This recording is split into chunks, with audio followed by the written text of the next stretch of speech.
In front of me is HTC U12 Plus, and today I would like to show you how you can connect it to printer. Begin by opening Settings and tapping on Device Connection right away.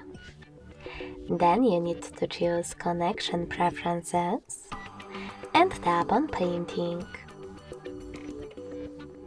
If you don't have any printing service already, just click on Add Service and download the best one for your printer.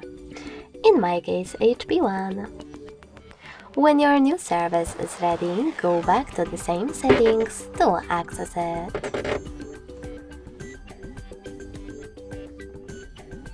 So when I go back, as you can see, my service is here. In order to connect to your printer, just tap on your service.